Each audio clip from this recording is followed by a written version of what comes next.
नमस्कार. ट्रिग्नोमेट्री या सिरीजमध्ये आता आपण ॲक्च्युअल ट्रिग्नोमेट्रिक रेशोज काय आहेत ते बघणार आहोत. आता हे सगळे ट्रिग्नोमेट्रिक रेशोज आहेत ते related to right angle triangle आहेत. राईट अँगल ट्रायंगल म्हणजे माहिती आहे एक अँगल त्याचा 90 डिग्री असणार आहे आणि ट्रायंगलच्या अँगलची ॲडिशन असते 180 डिग्री, अर्थात त्यामुळे हे दोन अँगल लेस दॅन 90 असणार आहेत तिथे. सो एखादा अदर दॅन 90 डिग्री म्हणजे अदर दॅन दिस राईट अँगल रिमेनिंग जे दोन अँगल आहेत त्याच्याशी रिलेटेड हे रेशो आहेत.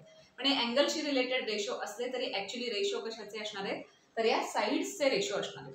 राईट अँगल ट्रायंगलमध्ये माहिती हा AC म्हणजे अपोजिट टू राईट अँगल, या साईडला आपण काय म्हणतो हायपोटेनियस. सो हायपोटेनियस आणि मग राईट अँगल करणाऱ्या साईड्स वगैरे याच्याशी रिलेटेड हे 6 रेशो आहेत. ते रेशो असे आहेत sine, cosine, tangent, cotangent, secant and cosecant. Tangent, cotangent वगैरे याला आपण शॉर्ट वापरतो, टॅन, कॉट वगैरे असं. तर हे सिंपल रेशो आहेत. रेशो कसं काढायचं वगैरे आपल्याला माहिती आहे. सो काय रेशो आहेत, काय त्याचे फॉर्म्युले आहेत ते आपण बघूया. साइन, एखाद्या अँगलचे ते रेशो आपल्याला काढायचे. सपोज हा θ डिग्री अँगल इथे आहे, हा अँगल घ्या, हा अँगल घ्या, कुठलाही घ्या, त्याप्रमाणे ते रेशो येणार. सो हा θ डिग्री अँगल आहे, तर याचा साइन रेशो आपल्याला जर काढायचा असेल means sine θ is equal to, तर सिंपल आहे या θच्या अपोजिट साईड जी आहे तिची लेंथ मीन्स AB अपॉन हा जो हायपोटेनियस आहे त्याची लेंथ मीन्स AC. हे जर केलं ते कॅल्क्युलेशन केलं की sine θ, sine of that angle असं आपल्याला जे काही आन्सर असेल ते तिथे मिळणार. जसं साइन आहे तसं कोसाइन लिहिताना आपण शॉर्टमध्ये लिहिणार त्याला कॉस θ. कॉस θ तो फॉर्म्युला पण सिंपल आहे. हा जो θ आहे त्याची adjacent side means he BC upon this hypotenuse. हा जो रेशो येईल BC अपॉन AC, हा रेशो कॅल्क्युलेट केलात की तुम्हाला त्याला कॉस θची व्हॅल्यू तिथे मिळेल. म्हणजे या θसाठी कॉस हा रेशो किंवा कोसाइन हे जे काही ट्रिग्नोमेट्रिक रेशो आहे तो तिथे आपल्याला मिळेल. त्याच्यानंतर आहे टॅन. सो टॅन ऑफ θ असं जर कॅल्क्युलेट करायचं झालं तर सिंपल आहे, अपोजिट साईड लागते त्याला AB upon adjacent side which is BC. Then पुढचा रेशो आहे कॉट θ. ते फॉर्म्युला अगदी सिंपल आहेत, ते आपण पटापट जातोय. Adjacent side means BC upon this opposite side means AB. त्याच्यानंतर सेकंड अँड कोसेकंड, त्याला आपण सेक आणि कोसेक असं म्हणतो. Sec θ is equal to, sec θ means काय असणार आहे की आता इथे पण हायपोटेनियस आणि साईड असंच असणार आहे, पण इथे थोडंसं उलट असणार की हायपोटेनियस न्यूमरेटर मध्ये आहे अँड ॲडजस्टंट साईड डिनॉमिनेटर मध्ये. सो रेशो असा आहे AC upon this BC and then cosec θ.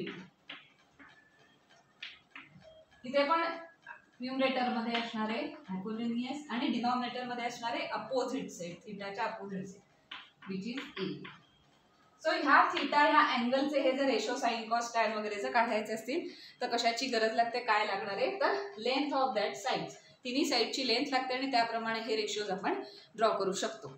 त्यातले सगळ्यात इम्पॉर्टंट रेशो हे दोन आहेत, साइन θ अँड कॉस θ. अर्थात सगळेच इम्पॉर्टंट आहेत पण मेन कुठले आहेत तर साइन θ अँड कॉस θ. का तर तुम्ही ऑब्झर्व केलं तर हे उरलेले रेशो हे related to sine and cos असं दिसतंय.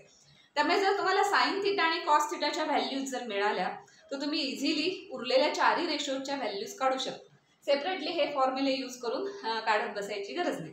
पण बघूया, टॅन θ बघितलं तर AB अपॉन BC आहे आणि साइन अपॉन कॉस केलं सपोज साइन θ अपॉन कॉस θ, तर काय होणार आहे साइन θ अपॉन कॉस θ म्हणजे AB upon AC upon BC upon AC. मग AC कॅन्सल होईल आणि काय राहील फक्त AB अपॉन BC राहील which is AB upon BC means tan θ. So sine θ upon cos θ हे रिलेशन काय इंडिकेट करतं तर टॅन θची व्हॅल्यू इंडिकेट करतं. सिमिलरली कॉट θ ऑब्झर्व केलं तर BC अपॉन AB आहे. सो हे फ्लिप केलं तुम्ही तर BC upon AC upon AB upon AC केलं तर पुन्हा AC कॅन्सल होईल. करून बघा तुम्ही ते रेशो, तर आपल्याला असं मिळेल की कॉस θ अपॉन साइन θ केलं तर काय मिळणार आहे cot θ. So cos sine tan कॉटची असं रिलेशन आहे. सेक आणि कोसेकचं काय रिलेशन बघूया. सेक θ मध्ये AC अपॉन BC आहे आणि कॉस मध्ये बघितलं तर BC अपॉन AC बरोबर रेसिप्रोकल आहे, एकमेकांचे ते रेसिप्रोकल आहेत, त्याचे आन्सर्स आहेत. सो सेक θ मीन्स 1 अपॉन कॉस θ और कॉस θ मीन्स काही तुम्ही असं कुठे इथे फ्लिप करू शकता आणि कोसेकचं जर बघायला गेलं, cosec theta is equal to 1 upon काय दिसतंय, AC upon AB, AB upon AC means 1 upon sine theta. So ही रिलेशन्स पण इम्पॉर्टंट आहेत आपल्याला एक्झाम्पल सॉल्व करताना किंवा पुढच्या काही आयडेंटिटीज येणार आहेत, काही फॉर्म्युलेज येणार आहेत, ते सॉल्व करताना सुद्धा लागणार आहेत. सो मेन इम्पॉर्टंट पहिले 2 रेशो कुठले आहेत तर साइन आणि कॉस. ते जर तुम्हाला एकदा लक्षात आले तर ह्या रिलेशन्स वरून तुम्ही उरलेले 4 पण तिथे ड्रॉ करू शकता. आता राईट अँगल ट्रायंगल म्हटल्यावर आपल्याला हा थिटा कसा मिळतो की लेस दॅन 90 असणार आहे. ऑफकोर्स 30 असेल, 45 असेल, 60 असेल वगैरे असे सगळे तुम्ही याचे रेशो तिथे काढू शकता. आपण स्टँडर्ड अँगलचे रेशो बघणार आहोत, म्हणजे 30 डिग्री किंवा 60 डिग्री, त्याच्यानंतर 90 डिग्री. आता रेडियन आणि डिग्री ह्याचा रिलेशन तुम्हाला माहिती. So pi radian is equal to 180 degree. मग पाय बाय 2 केलं तर इथे पण 180 अपॉन 2 म्हणजे 90 होणार. So pi by 2 means 90 degree वगैरे असे आपण त्याचे घेणार आहोत. पण पाय किंवा पाय बाय 2 आता इथे तर पाय बाय 2 चे इथे आता डायरेक्ट रेशो काढता येणार नाही.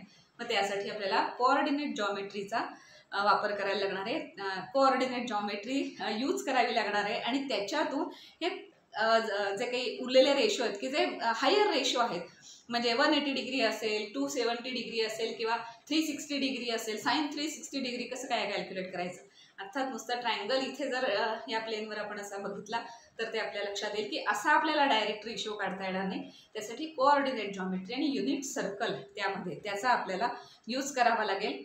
कारण आधीच्या व्हिडिओजमध्ये आपण बघितलंय की angle with respect to X axis कसा आपण अँटी क्लॉकवाईज तो इन्क्रीज होत जातो, 90, 180, 270 आणि तो जेवढी सर्कल तुम्ही क्रॉस कराल तेव्हा 360च्या पटीत म्हणजे 360च्या रेटने तो तिथे वाढत जाणार आहे, इन्क्रीज होत जाणार आहे. सो आपण बघितले उलटा आलात तर अर्थात मायनस असं आपण त्याला डायरेक्शन म्हणजे क्लॉकवाईज घेतलं तर मायनस डायरेक्शन देणार आपण त्याला.